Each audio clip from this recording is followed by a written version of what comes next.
সুপ্রিয় দর্শক, আসসালামু আলাইকুম। আপনাদের সবাইকে স্বাগত জানাচ্ছি এখনকার আলোচনায়। আপনাদের সঙ্গে আছি আমি সিরাজুল ইসলাম। আপনাদের সবাইকে জুমা মুবারক। দর্শক, অত্যন্ত গুরুত্বপূর্ণ স্পর্শকাতর একটি বিষয় নিয়ে আজকের আলোচনা। আমেরিকা এবং ইরানের মধ্যে যে শান্তি আলোচনা চলছিল, তার আড়ালে আসলে কি হত্যার কোনো পরিকল্পনা ছিল কিনা, এই প্রশ্ন তুলছি। এ কারণে নিউ ইয়র্ক টাইমসে রিপোর্ট বেরিয়েছে, ইরানের শান্তি আলোচক, বিশেষ করে পররাষ্ট্রমন্ত্রী সাইদ আব্বাস আরাকচি এবং স্পিকার মোহাম্মদ বাকের কালিবাফকে হত্যার প্রচেষ্টা চালিয়েছে কয়েক দফায় ইসরায়েল। তবে নিউ ইয়র্ক টাইমসের প্রতিবেদনে দাবি করা হয়েছে, আমেরিকার কর্মকর্তারা ইরানকে সতর্ক করেছিল বা আরও কোনো দেশের মাধ্যমে ইরানকে এই বার্তা দিয়েছিল যে ইসরায়েল ইরানের প্রধান দুই আলোচক বাকের কালিবাফ এবং আব্বাস আরাকচিকে হত্যা করতে পারে। এই প্রেক্ষাপটে যেদিন ইসলামাবাদে শান্তি আলোচনায় গিয়েছিলেন ইরানি প্রতিনিধি দল, তখন কিন্তু পাকিস্তান তার যুদ্ধ বিমান দিয়ে ইরান সীমান্ত থেকে ইসলামাবাদ পর্যন্ত স্কোয়াড দিয়ে আনে। আবার পাকিস্তান থেকে তেহরানে ফিরে যাওয়ার সময়ও স্কোয়াড দিয়ে ইরানি প্রতিনিধি দলের বিমানকে সীমান্ত পার করে দেওয়া হয়। এখানে কি শেষ কথা? তারপরেও কিন্তু আরও অনেক ঘটনা আছে। ইরানের আকাশ সীমায় প্রবেশের পর ইরানের বিমান কি নিরাপদ ছিল? তারপরে কি হয়েছিল? এমনকি সুইজারল্যান্ডের ব্যাপারে ব্রাজিলের আন্তর্জাতিক খ্যাতিসম্পন্ন সাংবাদিক পেপে এসকোবার, তিনি কিন্তু দাবি করেছিলেন যে পাকিস্তানের সেনাপ্রধান ফিল্ড মার্শাল আসিম মুনিরকে হত্যার পরিকল্পনা করেছিল ইসরায়েল। তো এই রকম অনেক জায়গায় দেখা যাচ্ছে ইসরায়েলের ব্যাপারে রিপোর্ট বের হচ্ছে। এই খবরগুলো যদি সত্যি হয়, তাহলে বলতে হবে আমেরিকার ইচ্ছার বিরুদ্ধে গিয়ে ইসরায়েল তাহলে শান্তি আলোচনা বানচাল করার চেষ্টা করেছে। এই জায়গায় প্রশ্ন আসে, তাহলে যুদ্ধক্ষেত্রে আমেরিকা এবং ইসরায়েল মিত্র হলেও আলোচনা টেবিলে কি তারা ভিন্ন মত পোষণ করে? সুপ্রিয় দর্শক, এই বিষয়টা নিয়েই এখনকার ভিডিওতে প্রধানত আমি কথা বলবো। আর এর সাথে ইরানের শহীদ সর্বোচ্চ নেতা আয়াতুল্লাহ আলী খামেনির জানাজা এবং বিদায় অনুষ্ঠানের কার্যক্রম কিন্তু আনুষ্ঠানিকভাবে শুরু হয়েছে। এই বিষয়টা নিয়েও আমি কিছু কথা বলবো। তো দর্শক, আমি আশা করছি যে আপনারা আজকের এই আলোচনায় শেষ পর্যন্ত সঙ্গে থাকবেন। আর ভিডিও ভালো লাগলে লাইক, কমেন্ট, শেয়ার তো করবেনই, চ্যানেলটি সাবস্ক্রাইব করে সাথেই থাকবেন। তো চলুন দর্শক, আমরা বিস্তারিত আলোচনায় চলে যাই। প্রথমেই ইরানের শহীদ সর্বোচ্চ নেতা সাইয়েদ আলী খামেনির বিদায় অনুষ্ঠানের যে আনুষ্ঠানিকতা শুরু হয়েছে সেই সম্পর্কে আমি কিছু কথা বলি, তারপরে মূল আলোচনায় যাব। গত রাত অর্থাৎ বৃহস্পতিবার রাত থেকে শুরু হয়েছে ইরানের শহীদ সর্বোচ্চ নেতার প্রতি সম্মান জানানো। গত রাতে অর্থাৎ 2রা জুলাই বৃহস্পতিবার রাতে আয়াতুল্লাহ আলী খামেনির লাশের কফিন এবং তার সাথে যারা শহীদ হয়েছিলেন, যে সমস্ত নারী, পুরুষ, শিশু, তাদের কফিন আনা হয় এবং এই কফিন রাখা হয়েছে তেহরানের যে প্রধান জুমা বা ঈদের জামাত হয়, গ্র্যান্ড মুসাল্লা বলে, সেখানে। গত রাতেই লোকজন তাদের প্রতি শ্রদ্ধা সম্মান জানানো শুরু করেছেন এবং এরই মধ্যে আফগানিস্তান থেকে শুরু করে বিভিন্ন দেশের প্রতিনিধি দল পৌঁছেছে এবং তারা সর্বোচ্চ নেতার প্রতি, তার পরিবার পরিজন বা তার সাথে যারা শহীদ হয়েছিলেন তাদের সবার প্রতি শ্রদ্ধা জানাচ্ছেন, তাদের রুহের মাগফিরাত কামনা করছেন। আজকে শুক্রবার সেখানে জুমা নামাজ হবে এবং ব্যাপক সমাগম হবে। জুমা নামাজের যেহেতু প্রধান জামাত এই গ্র্যান্ড মুসাল্লাতে হয়, সেক্ষেত্রে অনেক লোকের সমাবেশ, অনেক লোকের উপস্থিতি ঘটবে। তারা সবাই সম্মান শ্রদ্ধা জানাবেন। ইরানের প্রেসিডেন্ট মাসুদ পেজিশকিয়ান এরই মধ্যে জনগণের প্রতি আহ্বান জানিয়েছেন যে সর্বস্তরের দল মত নির্বিশেষে, ধর্ম, বর্ণ, বয়স, শ্রেণী, পেশা, সমস্ত সব কিছুর ঊর্ধ্বে উঠে সব ধরনের মানুষকে এই সম্মান শ্রদ্ধা এবং বিদায় জানানোর অনুষ্ঠানে উপস্থিত হওয়ার আহ্বান জানিয়েছেন। তিনি বলেছেন, এর মধ্য দিয়ে সাম্রাজ্যবাদী শক্তি বা যারা আগ্রাসী শক্তি বা যারা আমাদের প্রাণপ্রিয় সর্বোচ্চ নেতাকে হত্যা করেছেন, মাসুদ পেজিশকিয়ান বলেছেন এভাবে, তাদের প্রতি কঠোর বার্তা দেওয়া হবে যে এত কিছুর পরে তাদের আগ্রাসনের মুখে, তাদের হামলার মুখে, তাদের হত্যাকাণ্ডের মুখে আমরা ইরানি জাতি এক এবং অভিন্ন এবং ঐক্যবদ্ধ। এই ঐক্য শত্রুদের সামনে তুলে ধরার জন্য দেশের সর্বস্তরের মানুষকে এই জানাজা এবং শেষ বিদায় অনুষ্ঠানে আসার, অংশ নেওয়ার আহ্বান জানিয়েছেন। রাশিয়া থেকে শুরু করে 30টি দেশের প্রতিনিধি দল এখন পর্যন্ত তেহরান পৌঁছেছেন। ইরান সরকার আশা করছে যে প্রায় 100টি দেশের প্রতিনিধি দল যাবে এই জানাজা বা বিদায় অনুষ্ঠানে অংশ নিতে। আমাদের বাংলাদেশ থেকেও প্রতিনিধি দল যাচ্ছে, স্পিকার, জাতীয় সংসদের স্পিকার যাচ্ছেন, তারপরে বিরোধী দল অর্থাৎ জামাতের নেতারা যাচ্ছেন, এনসিপির নেতারা যাচ্ছেন শুনলাম, আরও বিভিন্ন পর্যায়ের লোকজন যাচ্ছেন। সারা বিশ্ব থেকে এইভাবে মানুষ আসবে। ইরান সরকার ধারণা করছে এবং সেইভাবে প্রস্তুতি নিয়েছে, তেহরানে অন্তত 2 কোটি লোকের উপস্থিতি ঘটবে এই জানাজা এবং শেষ বিদায় অনুষ্ঠান উপলক্ষে। তাতে বিশাল বিরাট ভিড় হবে এবং সেইভাবেই ইরান সরকার সমস্ত ট্রাফিক কন্ট্রোল করার ব্যবস্থা করেছে। এমনকি 7 তারিখে সম্ভবত তেহরানে বিমানের ফ্লাইট মনে হয় নিষিদ্ধ করা হয়েছে, মানে আকাশসীমা বন্ধ রাখা হবে। তার আগেই সমস্ত প্রতিনিধি দল সবাই পৌঁছে যাবে। তো যাই হোক, সর্বোচ্চ নেতার প্রতি আসলে সারা বিশ্বের মানুষের যে ভালোবাসা ছিল সেটা তো আমরা দেখতেই পাচ্ছি। সেই ভালোবাসা, সেই শ্রদ্ধা সম্মানের অংশ হিসেবেই বিপুল সংখ্যক মানুষ সারা বিশ্ব থেকে, বিশ্বের বিভিন্ন প্রান্ত থেকে, বিভিন্ন জনপদ থেকে ছুটে আসবেন শেষ বিদায় অনুষ্ঠানে, জানাজা অনুষ্ঠানে, অনেকেই দাফন অনুষ্ঠানেও অংশ নেবেন। সর্বোচ্চ নেতার জানাজা হবে রাজধানী তেহরানে, কোমে, তারপরে ইরাকের বাগদাদে, কারবালায় এবং নাজাফে।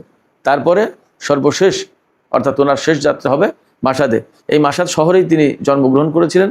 মাসাদ শহরে যে ইমাম রেজার মাজার রয়েছে, সেই মাজারে ইমাম রেজার কবরের পাশেই তাকে সমাহিত করা হবে, দাফন করা হবে। তিনি চিরনিদ্রায় শায়িত থাকবেন, শুয়ে থাকবেন সেখানে।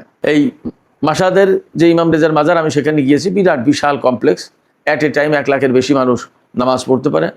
বিরাট ব্যাপার, এটা আসলে না দেখলে কল্পনা করা যাবে না। যেমন দর্শনীয় স্থান, তেমনি ইমাম রেজার মাজারে মানুষের প্রচণ্ড ভিড় থাকে প্রতিদিন। বিশ্বের বিভিন্ন প্রান্ত থেকে, বিশেষ করে শিয়া মাযহাবের লোকজন আসে। এছাড়া প্রচুর পরিমাণে পর্যটক আসে ইরানে, তারাও ইমাম রেজার মাজার মাসাদে যান, দেখতে যান। বিরাট ব্যাপার। যাই হোক সুপ্রিয় দর্শক, আমি শেষ বিদায় এবং জানাজা অনুষ্ঠানের আলোচনা এখানে শেষ করে আমি এবার মূল আলোচনায় যাচ্ছি। মূল আলোচনাটা হচ্ছে এই যে ইরানের পররাষ্ট্রমন্ত্রী সাইয়েদ আব্বাস আরাকচি এবং জাতীয় সংসদের স্পিকার বাকের কলিবফ, তাদের 2 জনকে ইসরায়েল দফায় দফায় হত্যার প্রচেষ্টা চালিয়েছে বলে বিভিন্ন গণমাধ্যমে খবর আসে, সামাজিক যোগাযোগের মাধ্যমেও এর আগে খবর ছড়িয়েছে। আজকে আমি যে কারণে এই আলোচনা আনলাম, আমি আসলে অপেক্ষা করছিলাম আরও কংক্রিট তথ্য পাওয়ার জন্য। সেই তথ্য এসেছে নিউ ইয়র্ক টাইমসে। আমেরিকার নিউ ইয়র্ক টাইমস আপনারা সবাই হয়তো জানেন যে খুবই প্রভাবশালী পত্রিকা এবং আমেরিকা বা পাশ্চাত্য জগতে এর একটা আলাদা গ্রহণযোগ্যতা আছে। এই নিউ ইয়র্ক টাইমস পত্রিকা খবর দিচ্ছে এখন যে যখন শান্তি আলোচনা চলছিল ইসলামাবাদে, বা শান্তি আলোচনা চলবে, তখন ইসরায়েল বাকের কালিবফ এবং আব্বাস আরাকচিকে হত্যার পরিকল্পনা করেছিল। এই বিষয়টা মার্কিন কর্মকর্তারা জানতে পারার পরে তারা সরাসরি ইরানকে নয়, বাট পাকিস্তান এবং কাতার বা আরও কোনো দেশের মাধ্যমে ইরানকে বিষয়টা জানানোর ব্যবস্থা করে, যাতে ইরান সতর্কতামূলক ব্যবস্থা নেয়। এই জায়গায় প্রশ্ন আসছে যে আমেরিকা ইরানকে সতর্ক হতে বলল, কিন্তু ইসরায়েল তো তার মিত্র, আমেরিকার মিত্র। ইসরায়েলকে আমেরিকা কি বলেছিল? নিউ ইয়র্ক টাইমস বলছে যে আমেরিকা ইসরায়েলকে বলেছিল যে এই কাজ করো না, তোমরা খবরদার এই কাজ করো না। যদি তাদেরকে হত্যা করা হয় তাহলে আলোচনার মতো কোনো লোক আর থাকবে না এবং আলোচনা আর হবে না। তাহলে কি হতো? তাহলে প্রচণ্ড রকমের যুদ্ধ হতো, এতে কোনো সন্দেহ নেই। আমি একটু পরে সে কথা বলছি। আমরা সবাই জানি যে এপ্রিলের 7 তারিখে যুদ্ধবিরতির ঘোষণা দেওয়া হয়। এপ্রিলের 11 তারিখে রাজধানী ইসলামাবাদে, পাকিস্তানের রাজধানী ইসলামাবাদে ইরান এবং আমেরিকার মধ্যে 47 বছরের ইতিহাসে প্রথমবারের মতো একেবারে সরাসরি বৈঠক অনুষ্ঠিত হয়। ওই বৈঠকে অংশ নিয়েছিলেন প্রধান আলোচক হিসেবে স্পিকার মোহাম্মদ বাকের কলিবফ, সাথে তো অবশ্যই ছিলেন আব্বাস আরাকচি। এছাড়া আরও অনেক লোকজন ছিলেন। মোট 47 জনের একটি প্রতিনিধি দল ইসলামাবাদে আসে ইরান থেকে আলোচনার জন্য। এর ভিতরে ইরানের নিরাপত্তা, গোয়েন্দা কর্মকর্তা থেকে শুরু করে বিভিন্ন পর্যায়ের লোকজন ছিলেন এবং ওই আলোচনায় ইরান এসেছিল আসলে খুবই আন্তরিকভাবে, যে এই আলোচনার ভেতর দিয়ে একটা বড় শান্তি চুক্তি অর্জন করা যায় কিনা সেই চেষ্টা। কিন্তু ইসরায়েল সেখানে বাদসাধে কেন? ইসরায়েল বাদসাধে এই কারণে যে আসলে শান্তি আলোচনা যদি হয়, যুদ্ধবিরতি যদি চূড়ান্ত হয়, তাহলে ইসরায়েল যা যা চাইছে সেগুলো আর হবে না। প্রশ্ন হচ্ছে ইসরায়েল কি চাইছে? ইসরায়েল চেয়েছে যে তারা ইরানের সরকার একদম পরিবর্তন করে ফেলবে। ইরানের পরমাণু কর্মসূচি অবশ্যই ধ্বংস করতে হবে, ইরানের ক্ষেপণাস্ত্র কর্মসূচি অবশ্যই ধ্বংস করতে হবে, এবং আঞ্চলিক যে প্রক্সি ফোর্স বলে যেটা পরিচিত, অর্থাৎ ইয়েমেন, সিরিয়া, ইরাক, লেবানন এবং গাজার যে সমস্ত প্রতিরোধকামী সংগঠন আছে, এই সংগঠনগুলোকে একেবারে ধ্বংস করে দেওয়া হবে। এই লক্ষ্যগুলো অর্জন না করা পর্যন্ত ইরানের সাথে কোনো আলোচনা নেই। এবং ফ্যাক্ট হচ্ছে, এই লক্ষ্যগুলো অর্জন হলে ইরানের সাথে তো আলোচনার কোনো প্রয়োজন ছিল না। সেই জন্য ইসরায়েল চেয়েছিল যে এই হত্যাকাণ্ড ঘটিয়ে, মানে নিউ ইয়র্ক টাইমসের দাবি অনুযায়ী বা প্রেক্ষাপট যা বলে সেই অনুযায়ী, এই হত্যাকাণ্ড ঘটিয়ে আলোচনা একেবারে বানচাল করে দেয়া, যাতে আর কোনো আলোচনা না হয়। আমি ব্যক্তিগতভাবে মনে করি যে দুই পক্ষের লক্ষ্যই মূলত এক। তারপরেও আমরা দেখতে পাচ্ছি এরা দুই পক্ষ নানান সময়ে নানান রকমের প্যাচ লাগায়, কোনটা ইসরায়েল কোনটা আমেরিকা বোঝা মুশকিল হয়ে যায়। আবার কখনো কখনো দেখা যায় যে এইটা ইসরায়েল এইটা আমেরিকা, তাদের দুজনের সম্পর্ক নেই, এমন একটা ভাব।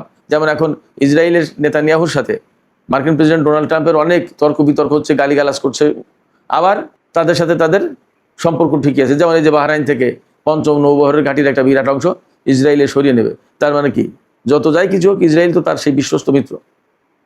যাই হোক, আব্বাস আরাকচি এবং বাকের কালিবাব, তাদেরকে যদি হত্যা করা হতো তাহলে কি হতো? তাহলে একটা কথা একেবারে নিশ্চিত, ইরান ভয়াবহ জবাব দিত, ভয়াবহ প্রতিশোধ দিত।